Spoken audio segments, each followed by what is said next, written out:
Babies are a blessing, but sometimes people took it for granted. It's why many babies are being abused. The worst, they are abused to a point that they couldn't take it anymore. They are abused until they die. Now, if a baby was bashed to death, do you expect for at least a murder trial? Even if the verdict is not guilty, do you still expect a murder charge? Of course you do. Anyone would expect that. Today we are talking about a 16-month-old baby abused for 110 days, and there was no murder charge. It's right in the United States. Her name was Alissa Guernsey. Brace yourself because this is a sick case. Alissa Guernsey was born on November 2nd, 2007 to a wonderful family. Her father Michael loved her so much, and so does her mother Kelly. But tragedy soon ripped this family apart because Michael was killed in an accident. When I say ripped, I mean it. They were really ripped apart, especially for Kelly, who for a moment had the love and support of her man, and the next moment, he was gone. This blew a big vacuum in her life. She's now alone and she has to raise 3 kids, 6-year-old Lily, 3-year-old Noah, and of course, Alissa. It's not easy. It won't be easy for her, and she knows that.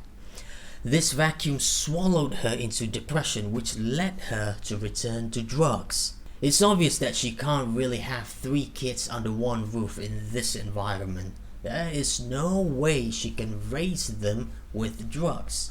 If not this roof, it will be the foster care. She can't have it both ways. One way or another, something had to be done. So she made a decision that would prove to pile more pain into her grieving heart. It would seem at the time that one door had closed for the Guernsey kids, but another opened up, welcoming them into the home of their mother's cousin, Christy Schaefer. But Christy would soon be given temporary custody after Kelly failed to abide by what the DCS demanded. They wanted a drug test, and the DCS took it for neglect and abandonment when Kelly couldn't do it. So the Guernsey kids were hanging right there. And as it happened, the Schaefers are already a huge family with Christy and her husband Matt. They already have kids. Add in Lily, Noah and Alissa, that's just huge for a couple unemployed part of the time when the Guernseys had lived with them. Huge, just huge. The DCS paid them a visit on January 12, 2009 and everything seemed to be in order. And I use that term loosely. Seemed. What seemed to be okay became a tragedy. It only took 110 days. They did not have to wait too long. First of all, it was painfully obvious that something was wrong. Time after time, Alissa had been rushed to this Dr. John Egley, someone very important in this case. This doctor reportedly saw Alissa near a dozen times for this and that medical issue. First, Alissa's hair was falling. Bruises were appearing. God knows how many times blood had been taken from this poor baby, all for those pointless tests for leukemia and whatnot. It's like, how would you describe someone who looked for firewood in a desert? Whatever word came into your mind, just put it right there because there are more to this case. With Christy, Alissa seemed to always malfunction, again and again. The worst would not be long later when Alissa returned for an arm injury. The man who can't find a damn elephant even if it's in the same elevator noted that Alissa had been playing with some pets and fell. Again, there were bruises on Alissa's face. It is said that while he was sitting with her, another bruise showed up on her face. So he made arrangements for further testing to look for this leukemia. After a medical examination, there was another explanation.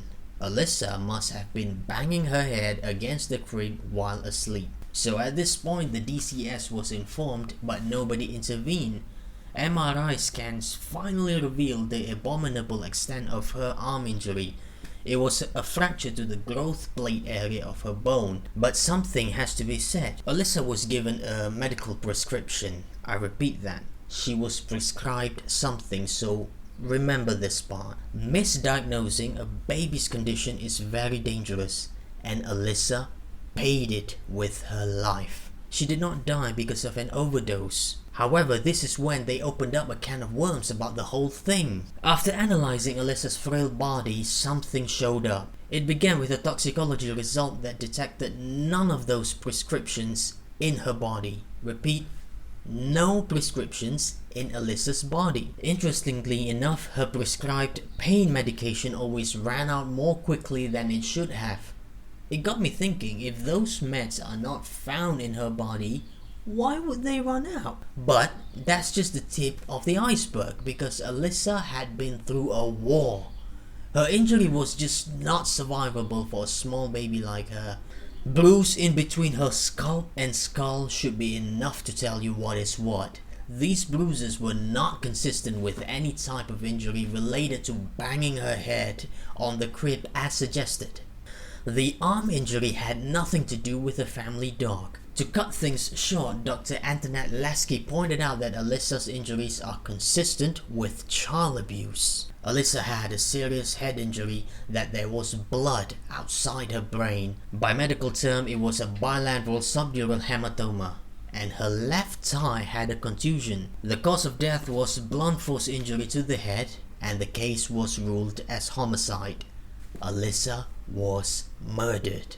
As we enter the trial, the case soon get complicated. Christie never admitted that she beat the little girl. There was a grand jury to decide whether Christie should be charged or not. Hold on, a baby's death ruled as homicide due to blunt force trauma, and they deciding whether to charge her. The jury came to a decision. They indicted her, yes, but not for murder, not for manslaughter. But it was a Class B felony, meaning that Christie was charged due to neglect resulting in serious injury. Not murder, not manslaughter. Christie was brought before Judge Scott Vanderbeck, who presided over the circuit court, and he openly criticized Alissa's mother Kelly in court for her issues with drugs. He also cited his knowledge about this Schaefer family as good people. With that being said, Judge Vanderbeck cut Christie some slack and gave her the biggest break anyone could imagine. Christie was sentenced to 10 years, but with a clause that she can come back appealing for an early release. As if Christie is going to stay behind bars. She returned to the court and the judge released her right there after only 77 days behind bars. The decision alone created a firestorm with people speculating about conflict of interest since Judge Vanderbeck knows Christie's father. Try looking out at all the comments about this.